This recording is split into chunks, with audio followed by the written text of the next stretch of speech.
Coach Roel here once again. Thanks for joining us. I really, really appreciate you, Scott, for taking the time out of your busy schedule. I love the chats that we have here. How have you been doing the last couple of weeks? Everything's been good since we last chatted, at least here online. As you know, everything's been extremely busy. We got lots of projects that we're working on, some exciting projects, and I'm happy to say that even some have been resurrected where as the financing begins to open up again. We've brought those back to the forefront. And on our education and consulting business, also same thing, just going like gangbusters because all eyeballs are on self-storage as they always are during a recession and when times are tough. We are in the trauma and transition business, and so therefore there's a lot of that going on. So therefore we're very busy these days. So all's good here. How about yourself? Exciting. Oh, good actually. For the solo videos that I do, alternating with these ones, I'm actually going to try a little bit more of a grassroots and take my camera, take my smartphone and go out into the field and kind of walk through the psyche for some of our newer members that might not be so familiar with self-storage, kind of walk them through the mindset of a consumer and from the perspective of an investor operator as well. I like it. I can't wait to see it. Yeah, it's going to be interesting. It's a little bit different instead of a controlled environment, but it also relates to the question that I wanted to ask you, kind of similar. I've seen this in around some of the social media as well as definitely outside of our self-storage nation or community. And there's the broad assumption that self-storage facilities are all the same. Like self-storage units, even yourself, you said that's kind of a positive thing, that it's a commodity. It's steel roll-up doors on a concrete slab. But then there's the assumption that they're all the same. I wanted to kind of get you to address that. And then what, if anything, could owner-operators do to differentiate themselves from their competition? Wow. So there's multiple ways of answering that. First of all, yes, thankful that self-storage, it is a commodity, and we are in the trauma and transition business. And when people need storage, they begin to look to what's close to them. And from the website or when they go visit the facility, there's some physical features that they're looking for and at, and some amenities as well. But let's start with how the industry defines, I guess, or differentiates the types of facilities or units. We've got Class A, Class B, and Class C, like many of the other commercial real estate asset classes. And so Class A is the gleaming, shining, multi-story facilities that are run by the REITs, the real estate investment trusts, or some of the national players. They're in the downtown areas or in the more affluent parts of town. Very shiny, very nice, well landscaped, well managed, knowledgeable people inside. Absolutely, very visible on the main streets. In the path where people are traveling. The management of it, the person behind the counter is very knowledgeable, very, they present themselves well. Technology greets you when you drive into the facility from, the gate operating system, which they can use after hours, to the way that they rent a unit on site, whether they have a kiosk, even without having to meet with the person inside. They can kind of bypass that and utilize touchless rentals, which are very popular these days. We called them kiosks for years, but now touchless rentals is the new buzzword. So everything about it is a Class A experience for the renter. So the units themselves then, they offer temperature control as well as non-temperature control with these Class A facilities. The security is top notch, and they have video recording systems that are usually motion activated, and other amenities like a truck rental and renter's insurance. They may have a pack and ship or an eBay service, a number of other businesses within that business that can also service and help the client with anything that they may need along the way. Record storage, you name it, just depending upon the site. And so that's a Class A, and that's that's one end of the spectrum. Class C is what you would expect. It's a little further out from that MSA. It's a single story. It may not be well maintained. It's may not be professionally run. It could be by a mom and pop. It could be by nobody. There's just a sign on the door.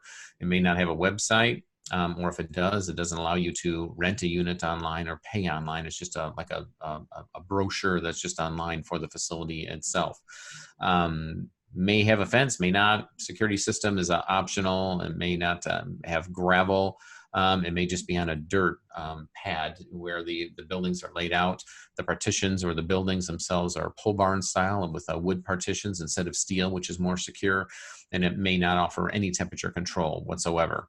So that's Class C. It doesn't mean that it's necessarily run down. It just means that it's a little further out. An older product type, maybe an obsolete unit makes a lot of 5x5s or 5x10s and just not professionally run.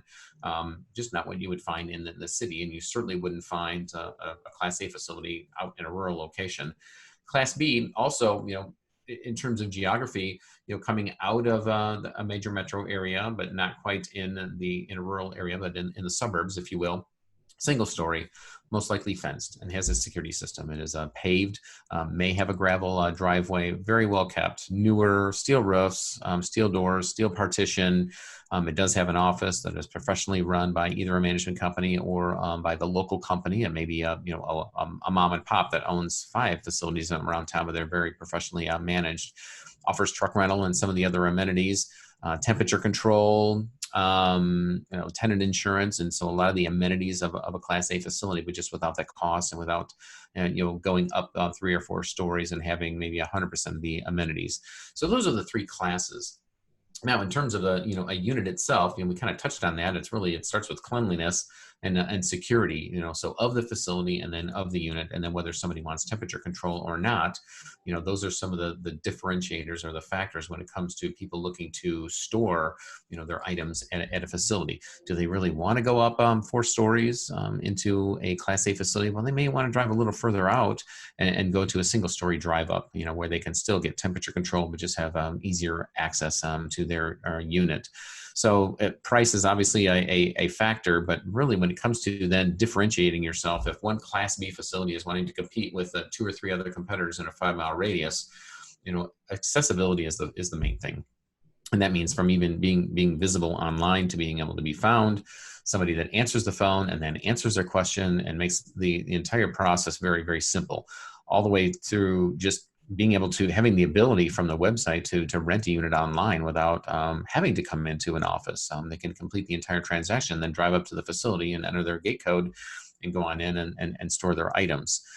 So those are, that's the main thing is you have to be found, because this is a commodity, as you mentioned, Roel. And if nobody answers the phone and there isn't a website, then that person is going to go on to the next facility that they see. And when they look online in a Google map and they Google self-storage facilities near me, they'll just go on down to the next. It's not like an apartment complex or where somebody's going to live, where they're going to look at the school system and bring their spouse by.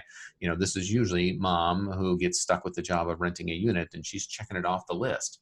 If it's close by and they got a website where I can see that it looks clean and safe and I can rent a unit online, done. They are the winner. So that's one way that that owners of facilities can differentiate themselves, is just certainly making sure that you are found and that somebody answers the phone and you give them the ability on the website to be able to rent a unit. Aside from that, in order to have good pictures on your website of a nice clean facility, you got to have a nice clean facility. So curb appeal. The office needs to, be presented very well. The person behind the counter, the actual units and the grounds, it really does need to look nice, and then have those security measures of a video surveillance system that is motion activated, that gives them a sense that they are going to be safe when they're on the property, and their items are going to be safe when they're being stored as well. So it does need to present itself well, because even though they are putting their stuff there and leaving, they're not going to want to go to a place that is not very well kept. They're going to assume that the roof leaks, or that nobody's going to be around or cares about the facility, and therefore, that their items aren't going to be cared for inside of their unit as well. So that, along with just the personal touch of an unprofessional or a facility in which nobody shows up at all, a Class C facility, that says a lot about the care in which their items are going to be taken once they put them in there, versus a facility, a Class B or a Class A, in which the person behind the counter is nothing but helpful all along the way, and just helps them. Because when somebody does walk into our facilities, it is we're in the trauma and transition business, and there's usually trauma or transition going on. And this is a service that we offer. And so many times there's a lot of stuff going on in their lives. And so we train our folks to understand that when somebody comes in the door, they're not always going to be in a happy place. They may be mad, they may be sad, they may be going through a tough time. They may be forced to be there, not because they wanted to be, and just storing some extra stuff because they have so much money that they're buying so much extra stuff. No, it could be that they've lost their job, which is happening a lot these days, where both spouses have lost a job and they have to move back home and put their items in storage, and they're going through a tough time. And any other life transition or trauma could cause them to be in our office. And so we absolutely make sure that our folks put their best foot forward when they come out. So that's another way in which our folks can have a good experience, and which owner operators can differentiate themselves. So that, without going into the whole laundry list of other items, those are probably the main differences between facilities, Roel, and the units, and then how we can differentiate ourselves as against our fellow friendly competitors in our markets. Mm-hmm. Something you mentioned, I kind of want to touch upon a little bit more. How much wiggle room do you think people might have, operators might have, in terms of pricing compared to with the human aspect? Because yes, I know I've been personally, and that is what some of the videos I'm going to be doing on my own when I go out into the field. When I went to a few in my local area, there is a human aspect still. And one of them did kind of seem like she was too busy to show me a facility. I kind of felt that energy there, and I was thinking, well, this one was really on sale. So I was like kind of struggling myself. But how much wiggle room do you think owner operators would have in terms of not just competing on price? Because as business owners, that's the toughest question is, oh, they're cheaper than us. However, there's some wiggle room where if you give better service and you kind of empathize and care, or you train your people to, then you might actually not have to be the cheapest one on the block. What would you say? I think you can do both. Well, first of all, in the race to the bottom, where the sign up front says we're the cheapest in town, do you really want to be storing here? Because if you continue to always be the cheapest in town, and somebody's racing to the bottom, well, the first person there loses. They're going to have to close up shop because they're not competitive. They're not making any money any longer. So, in any and that always worries me when I see that. I don't want the cheapest. And it should, do you want the cheapest brain surgeon working on you? Do you, I mean, to anything, do you want the cheapest dry cleaner that's really going to get your stuff clean? I mean, cheapest, generally does not equate to the best, or sometimes even adequate, because they're so cheap. So no, that is not what we're looking for. Now, as an owner operator, we give incentives to our folks that are at the site, that are behind the counter there, that they understand, they realize, because we teach them that, hey, our holding costs on a vacant unit is same, it's fixed. So if it's vacant, it's vacant. But if it's vacant, it's not generating, there's no utilities in there. It's not sucking any more in the way of recurring expenses out of the facility that aren't already there, like the debt that's already on it, the mortgage, the insurance, the utilities for the whole facility, insurance, all that's already there. So we give our folks with a lot of leeway to be able to move those folks in to a facility and offer a discount, even if it's not the one that's currently being marketed or that they see on the sign when they walk in the door. Last month's special was a free lock and 1 month free insurance. And this month it's 1 month free on a 3-month lease. And so that is, that's what they're after. So they want the lock, and they want the insurance instead. Okay, well, great, move them in, or, hey, we're going to be here for 6 months. Can we sign, a little bit longer and get a discount? What were you looking for? Yeah, absolutely. So our, the pricing in self-storage, our model, we're beginning to follow the airlines, demand-sensitive pricing, so that the software itself, if there's 3 people standing in line, and one person's rents a 10 by 10 unit for $94, and then the next person walks up to the counter, it's $99, and he may say, hey, what's going on here? And so, well, it's demand sensitive pricing, and we have one less, so the pricing goes up. Well, that doesn't seem fair. Well, if you want to step over there and discuss it or think about it for a minute, I'm going to move in the next person behind you, but it'll be 99 to him, and it'll probably be 104, 105 when it comes back to you. So there's, we're very conscious of that, yet we still have that leeway at the site level for our managers to, once again, take care of the client, but meet their needs, and realizing that we have a goal of filling the facility up, but we have a cost that's sitting there. the saying is around our place is that, you got to pry them out of our cold dead hands once they walk into the office. Because if they've gotten that far, there's no reason for them to go anywhere else. You accommodate them and you move them in within reason. And we're not going to give 6 months away free, but we also have a performance bonus for everybody that's also behind the counter at our facilities. And so they know that's based on either revenue or on occupancy, depending upon the driver at the facility, so that it behooves them to make sure that that person does not walk out the door, because it's going to be money lost to them as well. So that is the piece that we put in place for our folks, that again drives that performance and drives them to want to be able to serve and to help the folks that come into our doors. Mm-hmm. So we've talked about a lot of things. I just wanted to see if you can remember some of the top 2 or 3 things that we can wrap up this little chat with in terms of how owner operators can differentiate themselves. Yeah. I think you gotta put your best foot forward, and that includes a lot of encompasses a lot of things. But you know what? You ought to be proud to invite guests onto your facility, onto your site, because then that feeds over into the website and how it shows and how it presents itself. But then accessibility. You have to be online. If you're not, you have to give them the ability to be able to rent a unit online or reserve a unit online, and also have a mobile app to be able to do so as well. Better than 80% of all rentals now in our industry is going through a mobile app. And so you have to have a mobile friendly website and give them the ability to be able to make that transaction, which is a low labor intensive transaction anyways, from their phone, from their laptop, from an iPad. You need to make it easy for them to do so.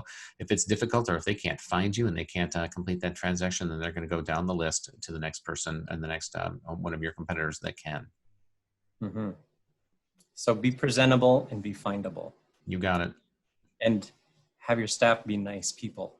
Yes. Very knowledgeable, very friendly. And yes, and their pay should have a piece of it should be performance based as well, so that they also have an unnatural incentive to help folks, and it means that they're going to make more money if they help them as well. Yeah. All right, awesome. I know we could talk on and on about this, and that's why we have other resources, but this is a great little chat. And once again, Scott, totally appreciate you taking the time out to just have like a very, grassroots sort of fireside real chat with me today. Well, my pleasure, Roel, and I can't wait for part 2 to this. Will be after you go out into the field and kind of report back on your findings as to how this plays out and what you see as you go out into the field, and some of the assumptions that you make as to whether some of those folks are can be found, if it's clean, the facility's clean, and what your overall thoughts are, and then if the person behind the counter, if you think that they are properly incentivized for helping, or if they're just there to answer the phones and maybe not be bothered by you. So looking forward to that. Mm-hmm. I think it'll be fun. It will be. All right, Scott, till next time.